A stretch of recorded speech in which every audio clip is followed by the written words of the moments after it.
சிந்திங்க 9 சேனல் சொந்தங்கள் எல்லாருக்கும் அன்பான வணக்கங்கள். இன்னைக்கு நம்ம சேனல் ஆன்மீக தகவல் பகுதியில் மாக்கோலம் போடுறதுக்கு யூஸ் பண்ற மாவு எப்படி தயார் பண்றது இதை பத்தி தான் நாம பார்க்க போறோம்.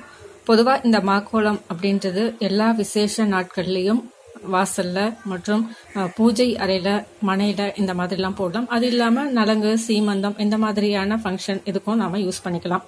இந்த மாக்கோலம் அப்படின்றது பச்சரிசியை ஊற வச்சுட்டு ஒரு ஹாஃப் அன் ஹவர்ல இருந்து 1 hour வரைக்கும் ஊற வச்சுட்டு அதுக்கப்புறம் அதை நல்லா மிக்சியில நல்லா மை போல அரைச்சிடணும். நிறைய தண்ணி விட்டுட்டீங்கன்னா கொஞ்சம் ஆறுறதுக்கு லேட் ஆகும்.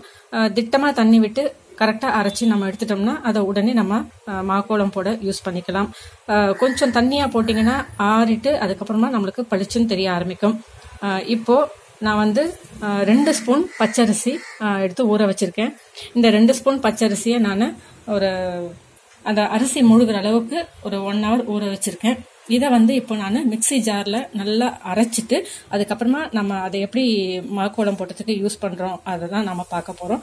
இந்த மாக்கோலம் கொஞ்சம் 2-3 நாளைக்கு இருக்கணும், உங்களுக்கு பூஜை ரூம்ல இருக்கணும் அப்படின்னு சொன்னா இந்த மிக்சரோட அதாவது இந்த அரிசியை அரைச்சிட்டு அது கூட ஒரு 1/2 ஸ்பூன் மைதா யூஸ் பண்ணிக்கிட்டீங்கன்னா உங்களுடைய அந்த மாக்கோலம் கொஞ்சம் 2-3 நாளைக்கு நல்லா இருக்கும், பார்க்கறதுக்கும் பளிச்சுன்னு இருக்கும்.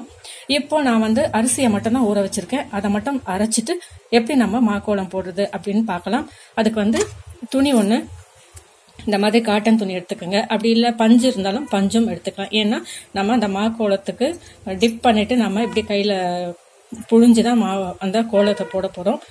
இப்போ நான் ஃபர்ஸ்ட் இதை அரைச்சிட்டு உங்களுக்கு நான் அதை எப்படி நம்ம போடுறது அப்படின்னு நான் காட்டுறேன். இப்போ நம்ம டிப் பண்ணி எடுத்தாச்சு. இந்த மாதிரி டிப் பண்ணி எடுத்துட்டு இப்போ நம்ம எப்படி போடுறோம் அப்படின்னு காட்டுறேன். இதுல புள்ளி வச்சு கூட அந்த மாதிரி கூட போட்டுக்கலாம். நம்ம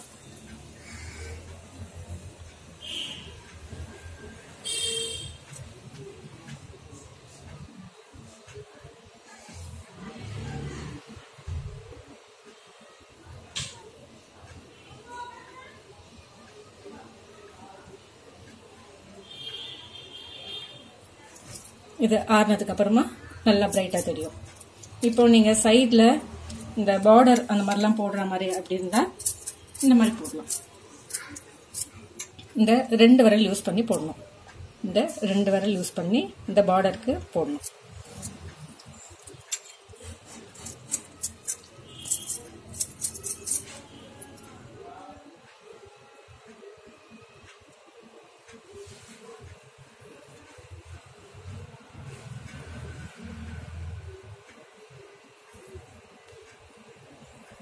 இங்க வரலனாலும் நீங்க மறுபடியும் எடுத்து இப்படி போட்டீங்கன்னா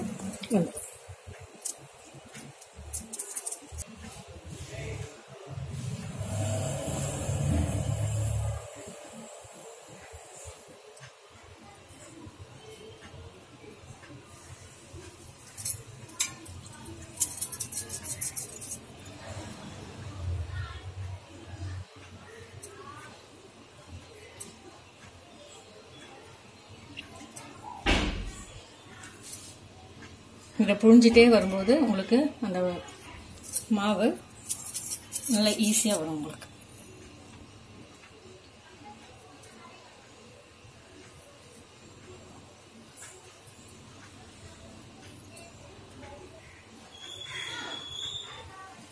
இந்த மாதிரி இந்த மனையில போடக்கூடிய இந்த மாதிரியான கோலங்கள்லாம் ரொம்ப ஈஸியாவே இதுல போடலாம்.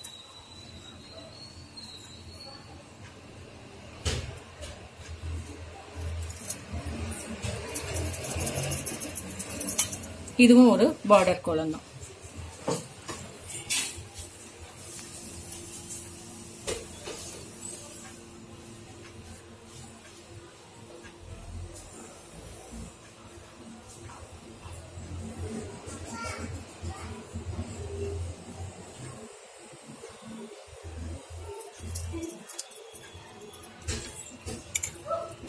சாதாரணமா நீட்டா நம்ம வாசல்ல போடுறதுக்கு இந்த மாதிரி போடலாம்.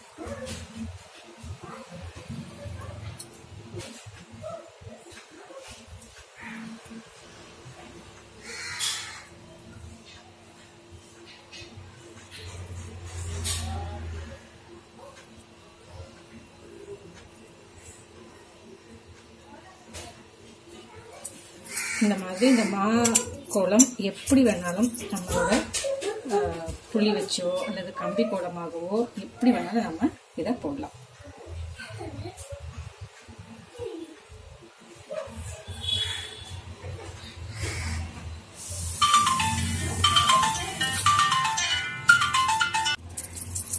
இப்போ சாதாரணமாக நம்ம வாசலில் இல்லை இந்த பூஜை டைம்லலாம் போடுறதுக்கான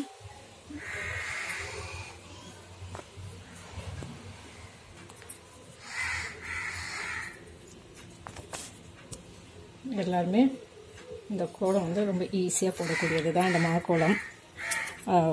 இப்போது உங்களுக்கு இந்த மாக்கோலம் எப்படி போடுறது, எப்படி ப்ரிப்பேர் பண்ணுறது, மாக்கோலத்துக்கான மாவு எப்படி ரெடி பண்ணுறது எல்லாமே நான் உங்களுக்கு தெளிவாக சொல்லியிருக்கேன். எல்லா விசேஷங்கள் சாதாரணமாக பூஜை நாட்கள் வெள்ளிக்கிழமை செவ்வாய்க்கிழமை கூட இந்த மாக்கோலத்தை போடலாம். இந்த தகவல் இந்த குறிப்பு உங்களுக்கு ரொம்பவே பயனுள்ளதாக இருக்கும் அப்படின்னு நம்புகிறேன். இந்த சேனலை சப்ஸ்கிரைப் பண்ணுங்கள், ஷேர் பண்ணுங்கள், லைக் பண்ணுங்கள். தவறாமல் உங்களுடைய கருத்துக்களை எங்களுக்கு பதிவு பண்ணுங்கள். இதே போல் வேற ஒரு புதிய பதிவுடன் சந்திக்கும் வரை வணக்கம்.